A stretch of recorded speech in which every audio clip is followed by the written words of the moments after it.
Hello guys! Welcome na naman dito sa ating garden. At biglang umulan kagabi, as in parang bagyo ata yun guys. Hindi ko alam. Pero kinabukasan, umaraw naman ng bonggang-bongga, which is now. Tingnan nyo naman kung gaano kainit. So, natakot ako baka pumasok na yung tag-ulan. Kaya i-share ko na sa inyo yung mga nagkakaroon ng mga kulay dito sa aking garden. Kasi alam nyo naman, nabihira lang talaga ako makakakita ng magagandang kulay dito sa aking garden. Kasi kadalasan talaga nag-green na sila guys. So lalo-lalo na itong si Pats Pink. Ayan. Diba? Nung last na pinakita ko to sa inyo ay green na to. Pero ngayon, parang ano yung kulay niya guys? California sunset. Oh, parang ganun talaga yung kulay niya dito sa akin. Pero yan yung mga lines na yan. Ang ganda. Ganda-ganda. Bakit Pats Pink yung pangalan niya? Nagpipink ba to sa Benguet? Kasi dito hindi eh. Pero grabe yung ganda niya kung matamaan talaga ng araw Di ba? So naarawan sila dito kasi sabi ko nga di ba, umikot yung araw. 8 or mga malapit na 9 up to 3, 4 or 2 p.m. yun naaarawan sila dito. At kaya naman nagkakaroon sila talaga ng kulay na bongga. So, ayan. Ito yung banana ko na kinalbo. May mga, yan, tumubo na. So, dito lang, nauulanan din sila. Hinayaan ko lang dyan. Tapos, ito yung na-save ko na parang suyo nata ito. Ito na lang yung natira. Sa isang napakalaking puno. At ko na rin siya, pina-ROS kasi gusto niya ng ROS. Ito naman, hindi ko kilala. Ganing ito kay Greenies Gallery. Since tinanim ko to, nilagay ko na dito at hindi siya nagre-reklamo. Sobrang bait. Hindi ko siya kilala. Tapos, yung Mendozaico pala na nandoon sa shaded, doon sa kabilang bakod, kabilang dako. Nilagay ko dito para magkaroon ng kulay. At ayan, hindi masyadong kita Mainit kasi. Pero nagkakaroon na siya ng kulay guys. Kailangan ko lang dagdagan ng soil tapos hindi na masyadong makita yung natin, video. So sobrang init. Dagdagan ng soil tapos dagdagan ng plants dito. I-fill in ko yan sila. So saka na kapag mayroon akong time na. Pero sa ngayon, ipakita ko muna sa inyo yung mga nagkakakulay na succulents. Ito naman ayan. Diba? Talagang gusto ni Choco Moonstone yung ROS. Hindi mo siya pwedeng ilagay sa loob kasi mamamaalam to. Magda-dry out yung mga stem tapos mauubos na siya ng katagalan. Pero ngayon, yung natatakpan nito, hindi nagkakaroon ng kulay. Pero okay siya guys, as in, 'di ba ang ganda-ganda kapag ganyan naman galing sa baba hanggang sa taas may dahon. Hindi gaya nito, kalbo-kalbo. Pero okay na. Unti-unti nakaka-recover siya. So, dyan na lang yan siya sa ROS. Pahala siya dyan. Kasi gusto niya yan eh. Tapos, si Burrito, nakayanan na niya. Diba? Hahayaan mo lang talaga pala sila na ma-expose sa ROS. Ang mahalaga, may roots na. Kasi kapag walang roots, hindi nila kayanin yan. Tingnan nyo yan, ganda, At saka ang haba. Pwede ko na ito mapropagate, pero hindi na muna kasi marami pa akong gustong gawin. So, saka na ako magpropagate kapag wala na akong kailangang itanim. Tingnan nyo naman si Sedum Adolphi. Pero okay naman talaga to. Lagi naman talaga itong nandito. Pero ang ganda, yellow. Itong isa hindi masyado kasi kapag 12 noon, natatakpan siya ng konti lang naman. Pero iba pa rin yung kulay niya. Kaysa dito, ang ganda talaga. Bongga talaga to. Tapos si Koala. Ay, hindi ito. Si Nanvarna Bernallense ito. Or Koala. Parang same lang sila, Parang kailangan niya ng bagong soil. Or pugot. Kasi dami niyang aerial roots, Pero may kulay na rin siya, Ang ganda. So sana lang 'di ba? Mainit talaga dito sa area ko kaso hindi Daming damo guys. Pasensyahan niyo na. Ito lang talaga nahirapan ako magpakulay ng mga Loela. Pero hinayaan ko na lang as long as buhay sila. Hindi naman maarte ang Loela, wala nga lang kulay. Mga daming propa diyan.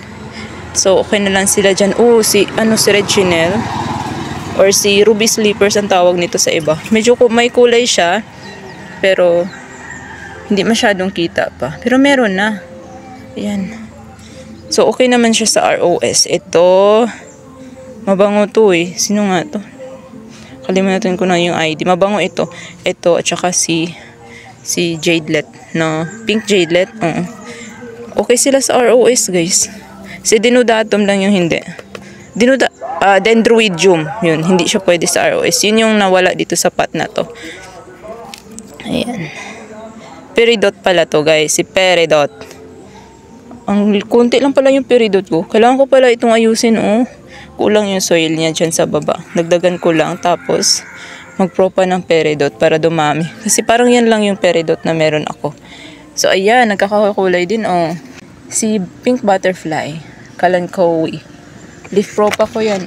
Medyo nagkakaroon na rin siya ng kulay. Grabe na yung damo dito, guys. Ang haba na. Nabali na si Bill Baker. Kawawa ka naman. Balikan kita dyan. Uy, kailangan na ng ayos yung pot mo. Hindi ka na ba naalagaan? Mukhang pinabayaan ka na. Grabe, ang tindi naman ito. Pero nakakatuwa kapag mayroon ako nakita ng mga ganito sa garden kasi mayroon akong magagawa. Diba? Hindi ako naubusan ng gagawin sa dami ba naman nila. Meron pang tawag nito, sambong. Yan. So, si Victor Kane. Tingnan nyo naman yung kulay. Hindi masyadong kita, pero ayan. O, diba? Super. Ang ganda. Ganda-ganda. Diba? Tapos si Peach Candy. Peach Candy ba?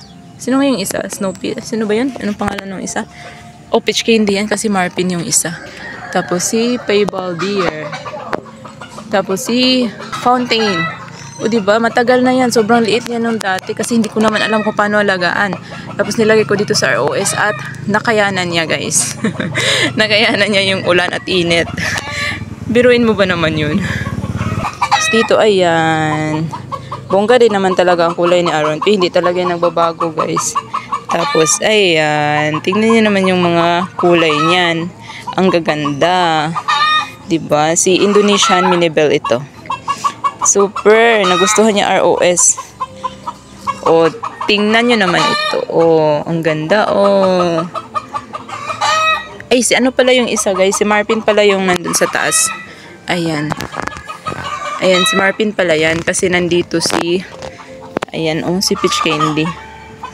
Dito pala siya. Ang ganda din ng kulay. Diba? Araw lang talaga yung kulang eh. Hindi ko kayang ibigay yung araw. Ayokong mag-grow light. Ang mahal nun. Tapos, ayan. Si Darly Sunshine. Butchog pero lumiit sila kasi alam nyo ba, naparami ko na itong si Darly Sunshine dati. As in, sobrang dami. Mga ilang pots. 4. Naubos. Sa kakataob ng pusa.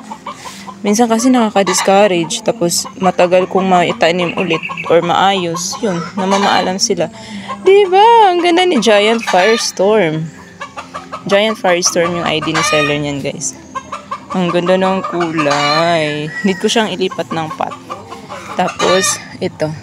Indonesian na anong tawag niyan? Kalanchoe, Indonesian Variegated. Indonesian Variegation. Basta. Hindi niya na nakikita yung kulay. Hindi na talaga. Ayaw na. Yan, meron na siyang pink-pink. Tapos si Firestorm ko dito, tumataba na. Hindi siya ganon ka-expose sa araw, pero yan, may kulay pa rin. Nabunot ko na. Ganyan talaga kapag lumaki na yung damo. Pagkabunot mo, bunot pati yung plants mo. Ito naman, si Copper Spoon. Hindi ko alam kung ano yung sakit niya. Feel ko fungus to, guys. Kumulubot eh. Ayan. Grabe. Pero yun nasa ilalim, ang ganda. Ganda. Mga leaf propa ko yun. Punta tayo dun sa labas.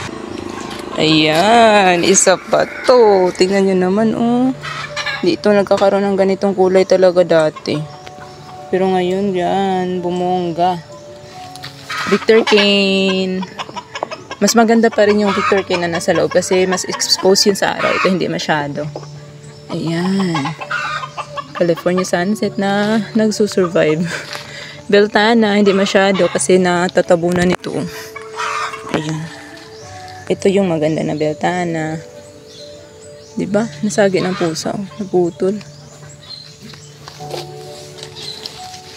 Sa Mendoza ko dito. Ayan. Kumapal. Isang stem lang to eh. Ayan. Ganyan to lang yung problema kapag ROS kasi maraming damo talaga. Hindi may iiwasan. O si Sofia, oh. Trying to survive. Si Fred Ives. Ganyan kaganda yung kulay nila dito. Tapos, si Portulaca, grabe. Grabe yung bulaklak. Tapos, lumaki yung mga dahon. Lumapad. Hindi na lang masyadong stress, pero maganda pa rin. Daming bulaklak. Same lang sila ng flowers. Itong non-var at saka var. Dalawang pot ito. Parang nagkahalo-halo na. Ang ganda, no? Yan sila dyan. Tapos si Firestorm. Oh, bongga. Grabe, natatabunan na sila ng Portulaca. Bongga si Firestorm. So, yun lang guys for today's video. Sana nag-enjoy kayo and see you on the next one. Keep growing!